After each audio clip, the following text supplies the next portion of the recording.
Hello everyone, हम कर रहे थे सीजीएल का फाइनल सीरीज 2025 दोस्तों। सीजीएल एग्जाम 2025 के लिए।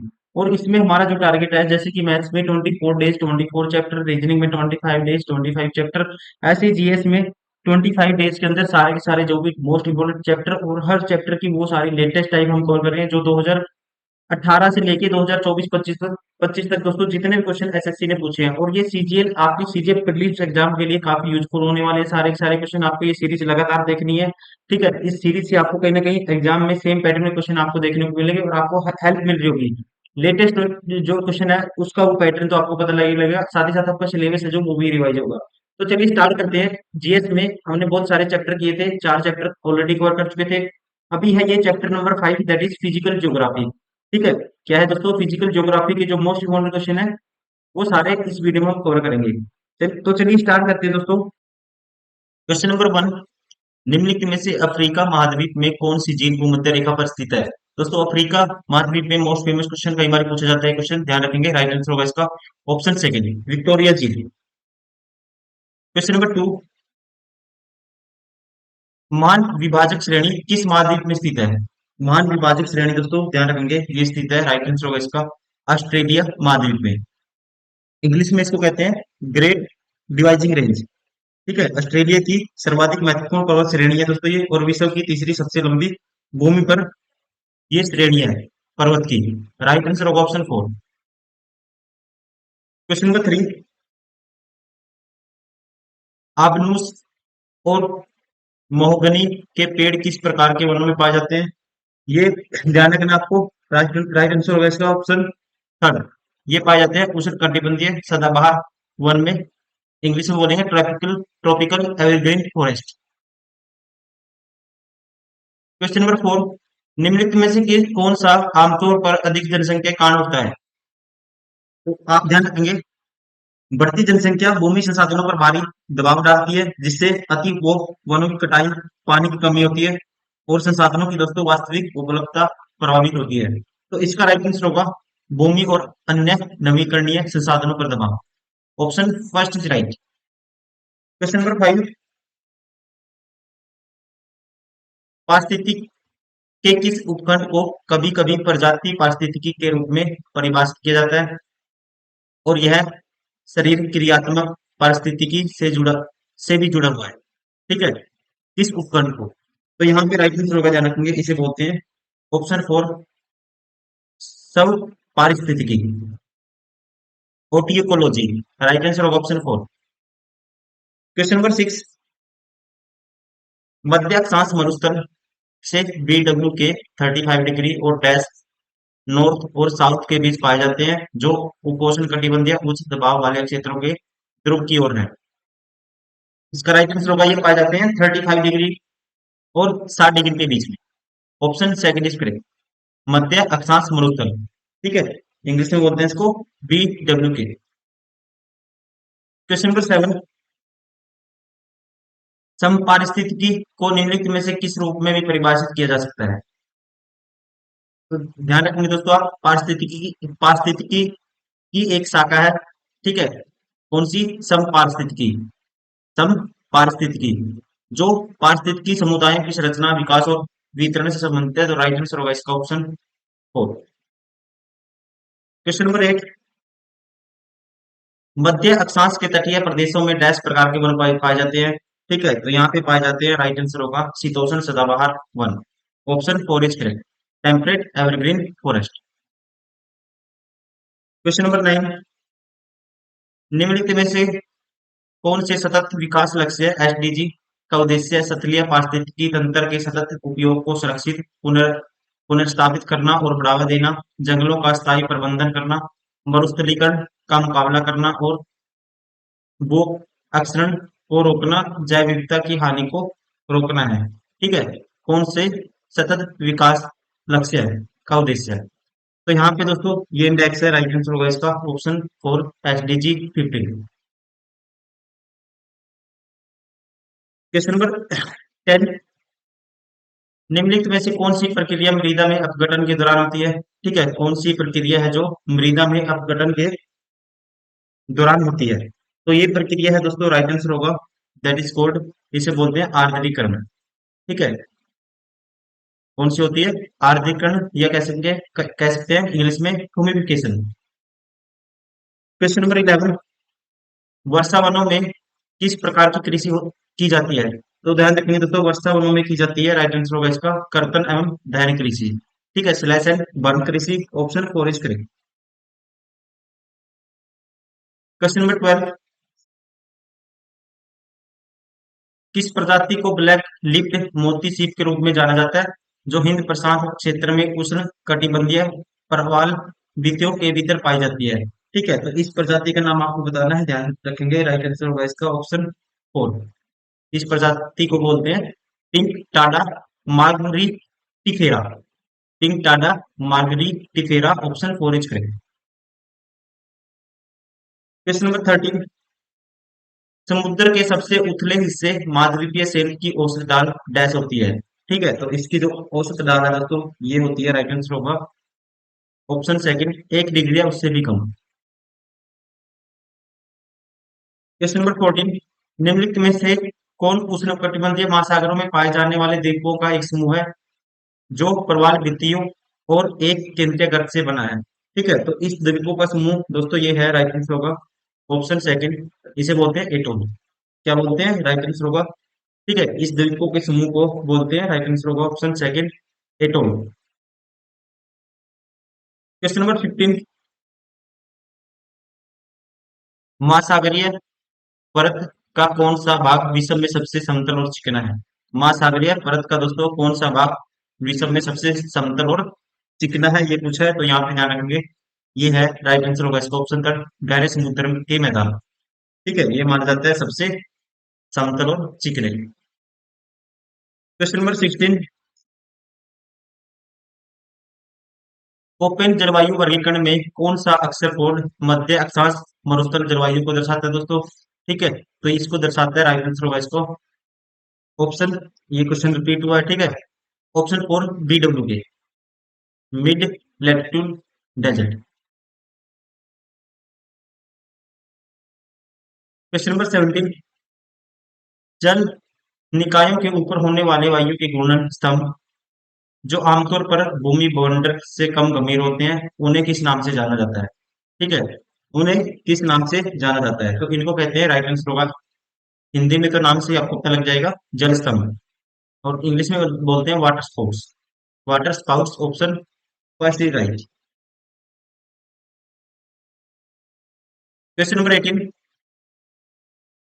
पर्वतीय वर्षा के संबंध में निम्नलिखित में से कौन सा कथन सही है? पर्वतीय वर्षा के संबंध में निम्नलिखित में से दोस्तों कौन सा कथन सही है, ये आपको बताना है, ध्यान रखेंगे। इसका जो राइट आंसर होगा ये होगा, इस प्रकार की वर्षा तब होती है जब गर्म आर्द्र हवा पर्वत श्रृंखला से टकराती है। ये अपने आप में स्टेटमेंट करेक्ट है, option 4 is correct, sorry option 3 is correct. Question number 19, कौन सा सिद्धांत हजारों वर्षों में पृथ्वी की जलवायु कौन सा सिद्धांत हजारों वर्षों में पृथ्वी की जलवायु पर इसकी गति में परिवर्तन के सामूहिक प्रभावों का वर्णन करता है? इसका राइट आंसर होगा, ध्यान रखेंगे, इसे बोलते हैं मिलन सिद्धांत, मिलन थ्योरी। ध्यान रखेंगे, मिलन थ्योरी दोस्तों हजारों वर्षों में पृथ्वी की जलवायु पर इसकी गति में परिवर्तन के सामूहिक प्रभावों का वर्णन करता है, राइट आंसर होगा ऑप्शन 3। क्वेश्चन नंबर 20, नीचे ओजोन परत के बारे में कुछ कथन दिए गए हैं, इनमें से बताना कौन सा कथन, इनमें से कौन से कथन है जो वो सही है, सही बताने दोस्तों कौन से हैं, ठीक है।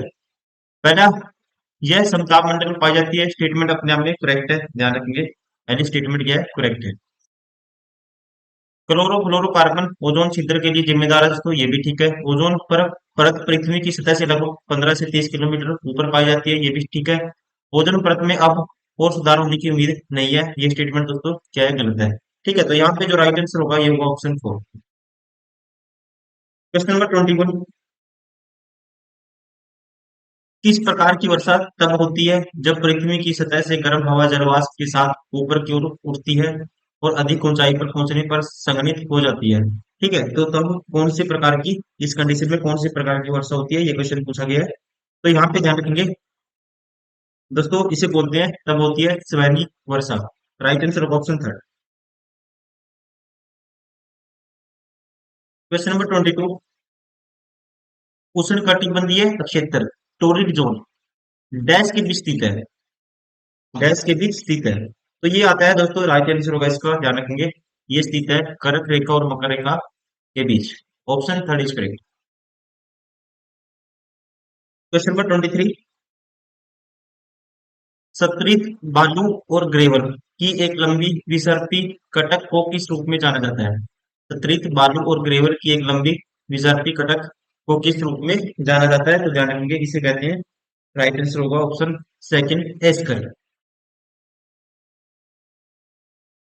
क्वेश्चन नंबर 24, वर्तमान वैज्ञानिक ज्ञान के आधार पर वर्तमान में यह अभिधारणा की गई है कि पृथ्वी की अनुमानित आयु डैश है।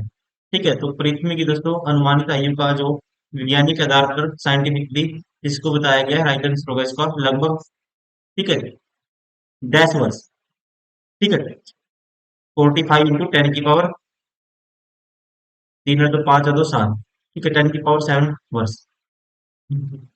क्वेश्चन नंबर 25, अक्षारीय मृदा धातुओं के परमाणु क्रमांक के अनुसार निम्नलिखित में से कौन सा सही क्रम है? कहते हैं, which of the following correct sequence of alkaline earth metal according to atomic number.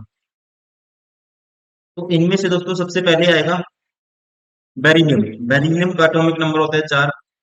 Beryllium का क्या होता है? 4। उसके बाद आएगा मैग्नीशियम। मैग्नीशियम का होता है 12। फिर कैल्शियम का होता है दोस्तों 20। और फिर स्ट्रोंटियम का होता है 38। और फिर ध्यान रखेंगे उसके बाद आएगा बेरियम। बेरियम का होता है 56। Right answer of option second. Question number 26, column A और कॉलम बी के बीच निम्नलिखित में से कौन सा सही मेल है? कॉलम ए और कॉलम बी के बीच में कौन सा सही मेल है, ये आपको बताना है। यहाँ पे जो बताया गया दोस्तों, इसमें रिप्रेजेंट किया गया जो पृथ्वी की दोस्तों पपड़ी के तत्वों और उनके कुल प्रतिशत को यहाँ पे दर्शाया गया है। और इसका ध्यान रखेंगे, पहले का होगा ऑक्सीजन। ऑक्सीजन का होगा दोस्तों, ऑक्सीजन है परसेंटेज में 47%।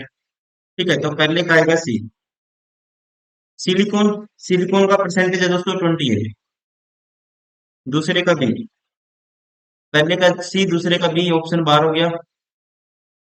ये भी ऑप्शन बार हो गया, ये भी ऑप्शन बार हो गया। फिर उसके बाद तीसरे का एल्यूमिनियम। एल्यूमिनियम है दोस्तों 8%। तीसरे का पहला आएगा। और फिर इसका आएगा आयरन है, आयरन का परसेंटेज है 5%। Option third is correct. Question number 27,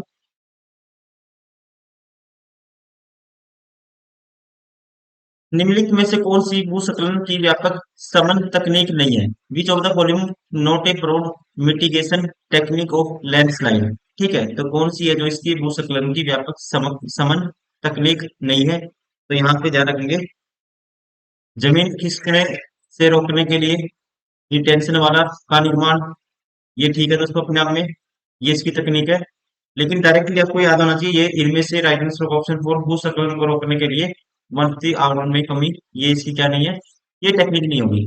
ठीक है, तकनीक नहीं होगी, right answer option 4। Question number 28, पर्वतों के संबंध में निम्नलिखित में से कौन सा कथन सही है?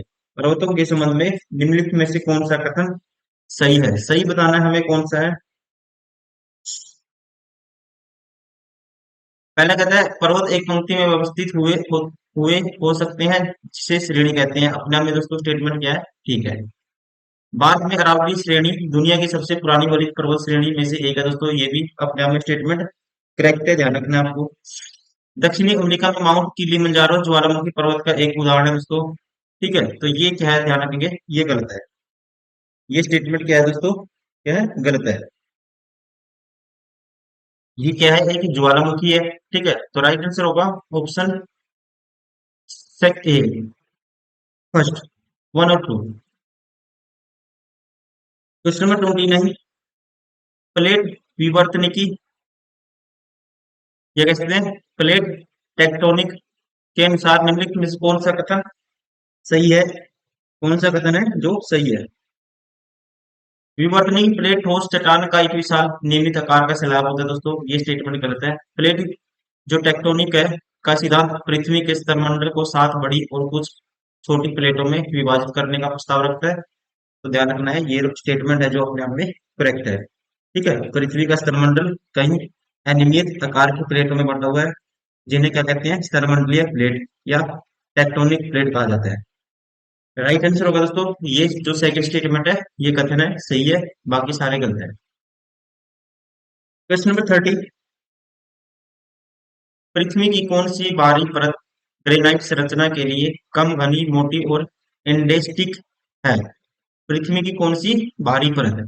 तो इस बाहरी परत का नाम है, पृथ्वी की जो ये बाहरी परत है इसका नाम है, ध्यान रखेंगे, राइट आंसर होगा इसका ऑप्शन सेकंड, महाद्वीपीय परपटी। क्या बोलते हैं दोस्तों?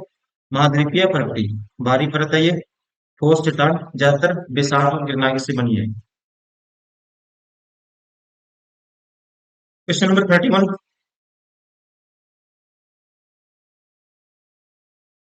निम्नलिखित में से कौन सी पृथ्वी पर सबसे बड़ी भूपर्वतीय प्लेट है जिसका क्षेत्रफल 103 इंटू 10 की पावर 6 किलोमीटर स्क्वायर से अधिक है? ठीक है, कौन सी है दोस्तों ये भूपर्वतीय? तो ये है, ध्यान रखेंगे, राइट आंसर होगा इसका, ये है प्रशांत प्लेट।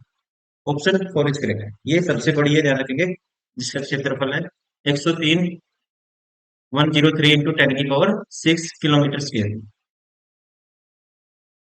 क्वेश्चन नंबर 32, निम्नलिखित में से कौन सा चट्टानी ग्रह हमारे सौरमंडल का सबसे तेज ग्रह है, जो लगभग 29 मील 47 किलोमीटर प्रति सेकंड की चाल से अंतरिक्ष में गतिमान है? ठीक है, तो कौन सा ये ग्रह है, ये आपको बताना है। तो इसका नाम है दोस्तों, राइट आंसर होगा ऑप्शन फोर, बुध ग्रह। क्वेश्चन नंबर 33, निम्नलिखित में से कौन सा पृथ्वी का दूसरा निकटतम तारा है? पृथ्वी का दोस्तों, ठीक है, तो ध्यान रखेंगे दूसरा सबसे निकटतम तारा है यहाँ पे, राइट आंसर होगा ऑप्शन फोर, प्रोक्सिमा सेंचुरी। कौन सा है? प्रोक्सिमा सेंचुरी, सूर्य के बाद। क्वेश्चन नंबर 34, सौरमंडल के निर्माण, फॉर्मेशन और निरूपण, इवेल्युएशन की व्याख्या करने के लिए सर्वाधिक व्यापक रूप से स्वीकृत मॉडल कौन सा है? ठीक है, सबसे जो एक्सेप्टेड मॉडल है वो कौन सा है, ये आपको बताना है। तो ध्यान रखेंगे, राइट आंसर होगा ये है ऑप्शन फर्स्ट, निहारिका परिकल्पना, नेबुलर हाइपोथेसिस। क्वेश्चन नंबर 35, पृथ्वी के चारों ओर चंद्रमा की गति के लिए कौन सा बल उत्तरदायी है दोस्तों? ठीक है, तो यहाँ पे जो एग्जिस्ट करता है, ये है, राइट आंसर होगा अभिकेंद्रीय बल, centripetal force, centripetal force. Question number 36, निम्नलिखित में से किसने क्वेश्चन नंबर 36, निम्नलिखित में से किसने ब्रह्मांड के विस्तार की अवधारणा की खोज की? दोस्तों ध्यान रखेंगे आप, 1929 में एडविन हबल, ठीक है, यह इन्हें कहते हैं एडविन हबल। इन्होंने ब्रह्मांड की जो परिमित है दोस्तों, उसकी आयु होने का पहला साक्ष्य इन्होंने प्रदान किया था सबसे पहले। तो राइट आंसर होगा इसका ऑप्शन फर्स्ट।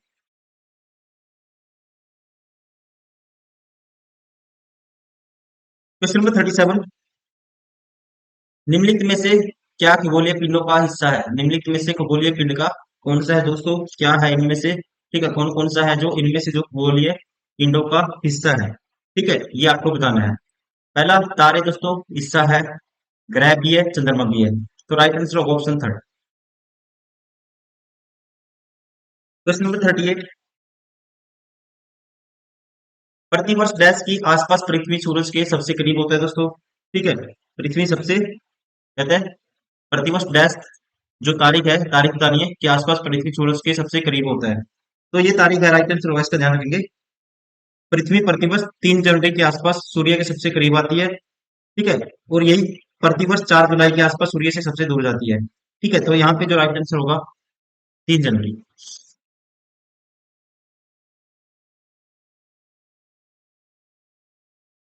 निम्नलिखित में से किसे ग्रहीय गति के तीन नियमों की अवधारणा का श्रेय दिया जाता है? तो ये श्रेय दिया जाता है, यहाँ पे जो राइट आंसर होगा ध्यान रखिए, ऑप्शन थर्ड, जोहानस केपलर को। इसको दिया जाता है उसको, जोहानस केपलर को। क्वेश्चन नंबर 14, चंद्रमा की त्रिज्या कितनी है दोस्तों? चंद्रमा की त्रिज्या माना जाता है, राइट आंसर होगा इसका ऑप्शन फोर, 1.74 इंटू 10 की पावर 6 मीटर। तो दोस्तों ये थे मोस्ट इम्पोर्टेंट क्वेश्चन सारे के सारे भौतिक भूगोल के। जो भी क्वेश्चन भौतिक भूगोल से बार बार एसएससी में 2020 के बाद पूछे गए हैं, सारे क्वेश्चन हमने इस वीडियो में कवर किए हैं। उम्मीद करता हूँ आपको वीडियो पसंद आई होगी। इसके साथ साथ एसएससी का अगर कोई भी एग्जाम आप कम टाइम में क्रैक करना चाहते हो, तो उसके लिए हमारी ये बुक आती है किन पब्लिकेशन की। मोस्ट इंपोर्टेंट बुक है सारी की सारी। हर बुक में आपको डिटेल सोल्यूशन, शॉर्ट मेथड की एग्जाम में कैसे क्वेश्चन आपको करना है, सारी अप्रोच मिल जाएंगी। साथ ही साथ एआई इनेबल्ड बुक है, हर बुक में एआई के फीचर है। एआई के फीचर्स का आप यूज कर सकते हो अपनी प्रैक्टिस के दौरान, अपनी स्पीड बना सकते हो क्वेश्चन सोल्व करने की, साथ ही साथ अपने कॉन्सेप्ट भी क्लियर कर सकते हो। हर बुक में दोस्तों फ्री में स्क्रैच कोड भी मिलेगा आपको, जिससे आपको टेस्ट सीरीज परचेज करने की जरूरत नहीं है। आपको स्क्रैच कोड का यूज करना है, लॉगिन करना है prepare.com वेबसाइट पे। वहाँ आप मोबाइल नंबर से लॉगिन करोगे और अपना स्क्रैच कोड यूज करोगे, तो इंटरफेस ओपन होगा, तो आप हर टाइप के टेस्ट फ्री में दे सकते हो। साथ ही साथ दोस्तों बहुत सारे टॉपर हैं, फर्दर आप इनके रिव्यू भी देख सकते हो जो सिलेक्टेड है। हर साल हजारों स्टूडेंट सिलेक्ट होते हैं इन बुक्स को, जो मल्टीपल टाइम प्रैक्टिस करते हैं, फॉलो करते हैं, तो आप इसी तरह फॉलो कर सकते हो। इस वीडियो में इतना ही, मिलते हैं नेक्स्ट वीडियो में। Thank you, bye bye, take care.